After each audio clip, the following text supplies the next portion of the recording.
$2. Back touching 480, sharing equal favouritism with Sugarcane. Now they're almost set. Line to be completed by Blackwater Bay, taken along. Light goes on immediately and they're off and racing. The mare San Crispino, first of them to leave in company with Mel Arab. They head off All Man. Blackwater Bay is going to park over the pace early. Pike angling one off the fence with Sugar Cane. Right behind them Callaroo. And getting back is Loose Box towards the tail. Choose Freedom. It's Mel Arab who led them at the judge on the first round. Over San Crispino, Blackwater Bay just compelled to sit 3 deep momentarily. All Man's on the inside. It's slotted into a lovely trail right behind the pacemaker, and one off the fence going over the crossing. Next of all is Sugarcane. A length and a half away Callaroo from Sluice Box, and back there last of all under restraint Choose Freedom as they work towards the 1400. Over into the back they go. Romilly had given Blackwater Bay a bit of rain after being 3 wide to get up outside of Mel Arab, who led them going down the back. At the 1300 it's Mel Arab just quickening up the pace when Blackwater Bay arrived there. It settled up running second, a length and a half to San Crispino. Over on the inside is All Man, a further 3/4 then to Sugarcane.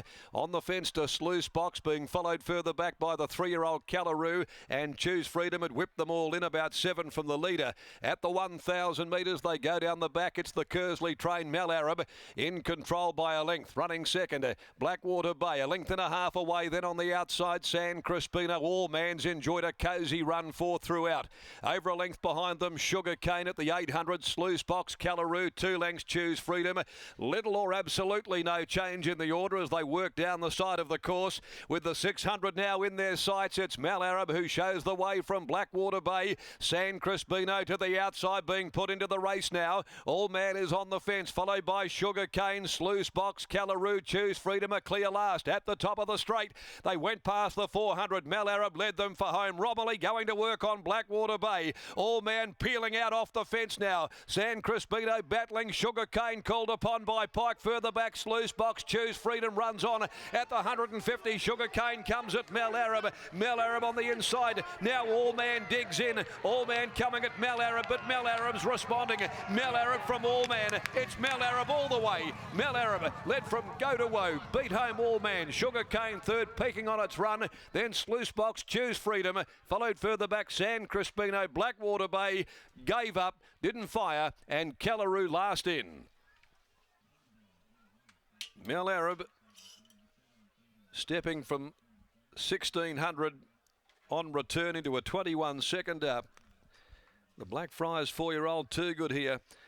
Shooter McGruddy has controlled matters. Beautifully rated ride there in front for the Kersley stable. And a great effort here by the Hall of Famer Fred Kersley.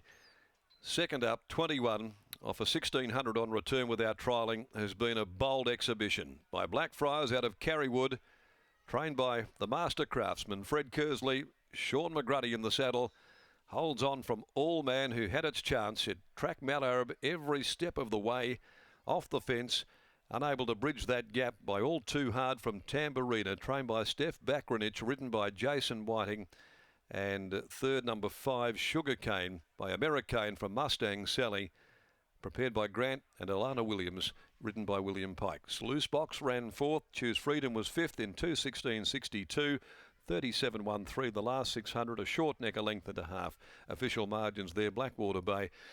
The drift in the market, well, it was a concern, and there was the reason why. It was gone on the corner, $3.30 out to $5, pretty much friendless, and has raced accordingly. Mel Arab, raced by Judith Kersley, posting his third win today from 14 starts. He's done it right from the outset. Race 5, the Drummond Golf Belmont Classic over 2,200 and only a small field of 6. A pay 1-2 in our listed feature this afternoon at 2:38 as we head into the winners' enclosure. And it was the Hall of Fame polish there that has come to the fore with Mel Arab scoring.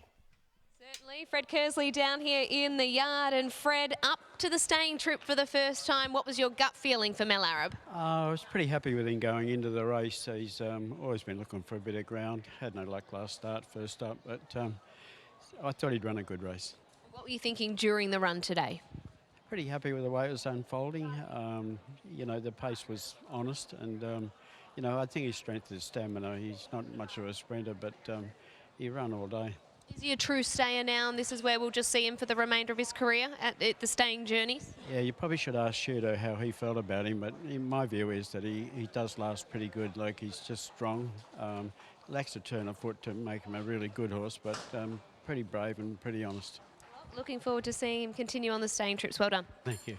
There's Fred Kersley after the victory of Mel Arab here, and as he said, that stamina clearly the horse's asset, and ultra relaxed pre-race. Not a whole heap of the horse, but just a lovely run today that was able to just stay on that inside part of the track again. Scott, it's proving to be fruitful today. Certainly is, Britt. These last couple of races now, all the way victory for Express Time, all the way victory in the previous as well forgotten the previous winner, Britt, already. It doesn't take long to fall out of the mind, but again, we were focusing on our Danny, who ran third, and Dia de la Ranza, it was, of course, who led all the way, and now Mel Arab leads throughout, and that second horse, All Man, getting up along the inside. So it's definitely early days here at Belmont, proved with the rail back to the true to be the inside pad, the place to be, Britt. Even a horse like a Sugarcane there loomed up down the outside like she was going to play a part, and then just peaked in the last 100, 150 when the horses on the inside kept kicking. So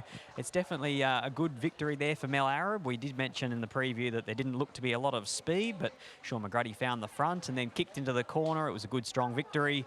And as Fred mentioned, only sort of second up after a freshen up. It wasn't really an end of campaign. You just tipped him out, brought him back, found the front under Sean McGrady. Shooter didn't look to be a lot of speed. I'm sure you were happy once you found the front. Yeah, look, I probably underrode him in the end.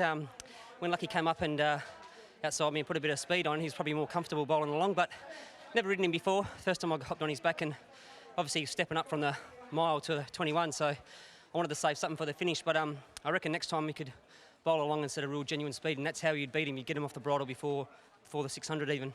And listening to that, Fred was looking for a bit of feedback on whether or not 2100 was going to be his go for the future. It sounds like it's going to be a resounding yes. At least. Okay, and what about the Spruker later on? Yeah, look, obviously trying to go for 4 in a row. Looks a winnable race, but you never know in this game. Best of luck. Thanks, mate. Sean McGrady piloting Mel Arab to victory here for Fred Kersley in the first attempt at 2100 metres for the Blackfriars Gelding, and it is a success, taking out the Amelia Park handicap.